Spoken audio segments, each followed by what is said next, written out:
Hello everybody and welcome to the channel. Let's go, baby. Soon is Easter is coming. Soon is Easter, then is summer, and then the whole hell will break loose here in Ibiza. I wanted to share a little story today about how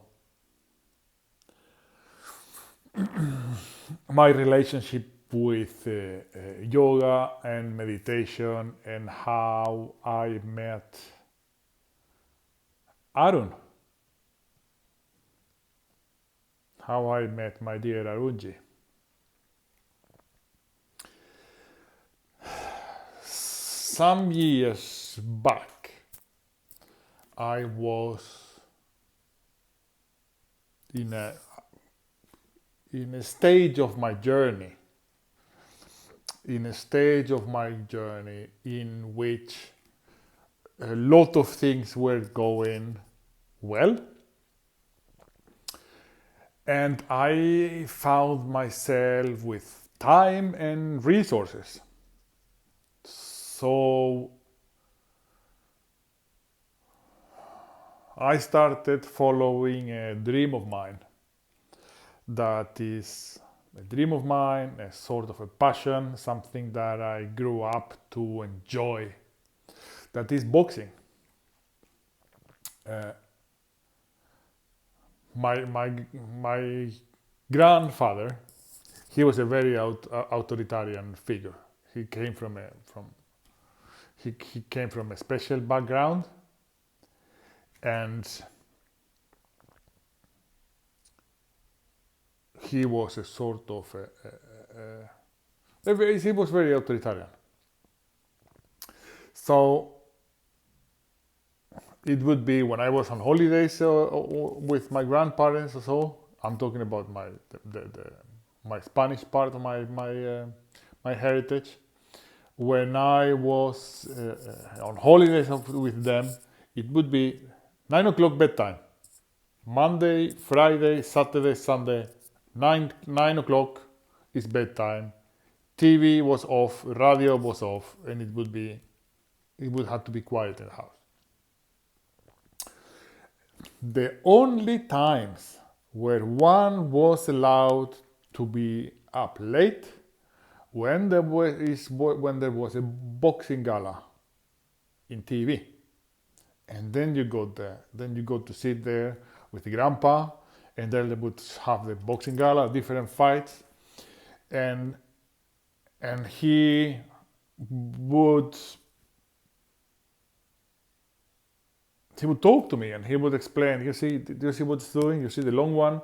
You see he's taller, so he's trying to keep the shorter fighter he's trying to keep the shorter fighter in distance, and you do that by using the jab, and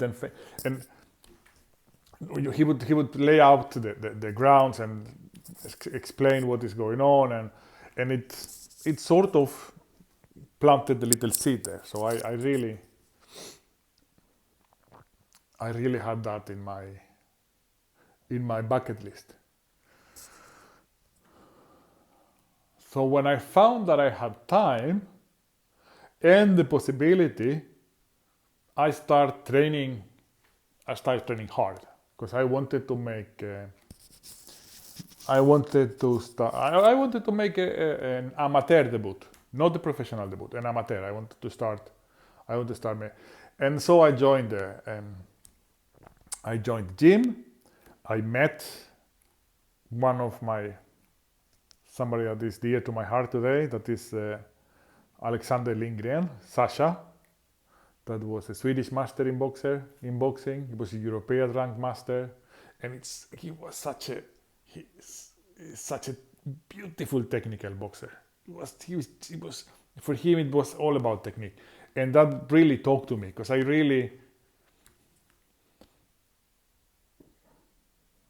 boxing, when it is done with a fine technique, it's a beautiful science. So I started boxing, I started boxing, I started training, I started to get in really good shape. I would box, I would train 2-3 times a week, maybe 2 times one week, 3 times the other, maybe the other time 4. I mean, a little bit like that as I could manage. As I was over 30, so I couldn't train and I needed some. And then I would spar. I would have sparring sessions. I had sparring sessions with the Swedish master of the heavyweights. Then I got some. I ate some nice. I ate some nice right hands. Yeah, but that's how you learn. So I got really. I was on a path. I was enjoying it. I was feeling good. And I was sort of fulfilling this kind of dream need that I had. And at the same time, I started finding myself sort of in the need of getting in touch with my feminine side, with my sensible side, so it might seem a little bit contradictory, but by peaking on in masculinity and all this macho stuff, I sort of needed a counterbalance. So I start like testing different things, and I try to reaching out. And then one of these times, when I was staying in Ibiza, I would be staying in Stockholm, where my work was and when my life was back then. But I would come to Ibiza. Like I would come to Ibiza every 2-3 months. I would still come here. And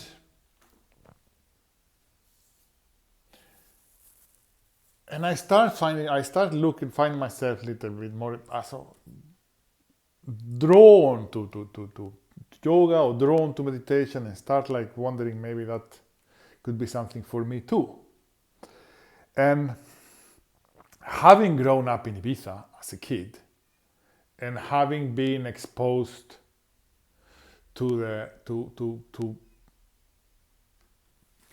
some, in some sense, to different waves. Because in Ibiza, here there was different waves. You had the wave of the Hare Krishna, you had the wave of the Tibetan lamas and meditation. You had the wave of the Bhagwan and Osho. You have all those waves going, and that brought some kind of character, that brought some kind of dynamic. And growing and seeing that as a teenager, it sort of created a certain,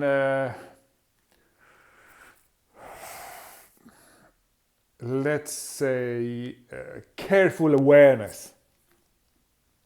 Let's call it careful awareness would be a good example. But anyway, it felt like it was something I had to check out. So I asked a couple of friends, and then they tell me, "Oh, man, Arun is a yoga teacher." And I haven't met Arun. I had seen him, so I knew, and the vibe that I have got from him was not this kind of over the top vibe. I got this sort of. I don't know. I had this sort of. How could I explain it? Grounded. I had the feeling that he was a grounded, rooted person. So grounded and rooted. That was the feeling. So that's why I said, yeah, that might be the guy. So I called him, I explained him that I wanted to start. I told him that I have read about the sun salutation, and I was willing to learn it. And so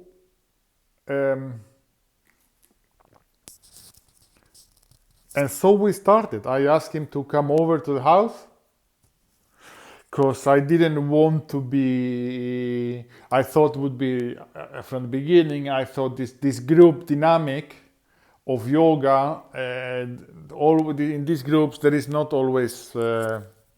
Sometimes there is some kind of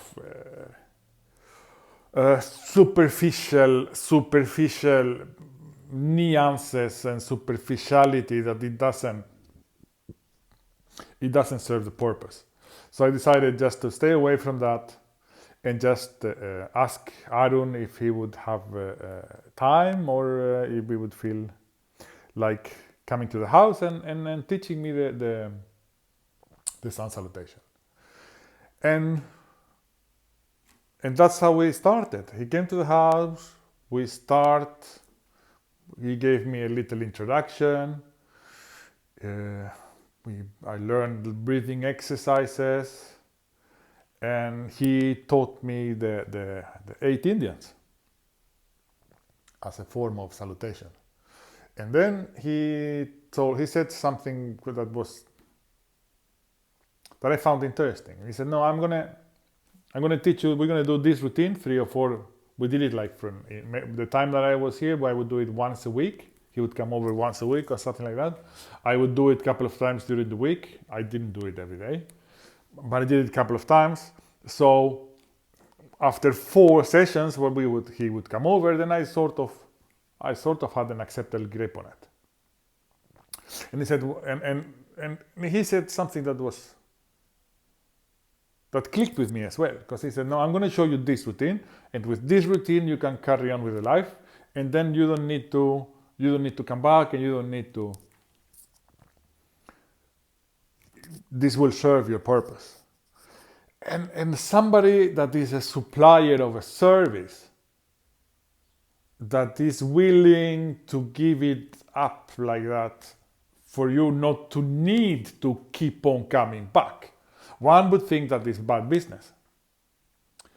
Not me, because what he was telling me on that moment is that if you are a real teacher and you have different levels,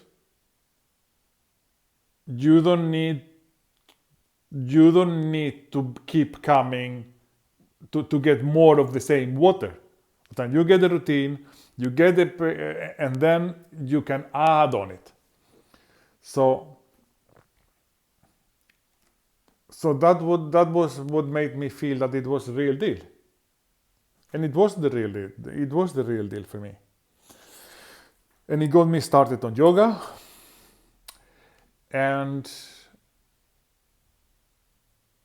the sense that the yoga is a physical preparation for meditation also talked to me. So I have had Arun dearest in my heart ever since. And now that brings us to the present. Because in September, in the first week of September, we're going to have a retreat here in Ibiza. A 1-week retreat. Where Arun is going to be teaching. And I'm going to be a sort of co-host. We're going to sort of make a collaboration. And I'm going to be the support. I'm going to try to be the support for Arun to be able to fully teach without any outer influence and freely and flowingly. So 4th of September, check it out on the website. and see you soon.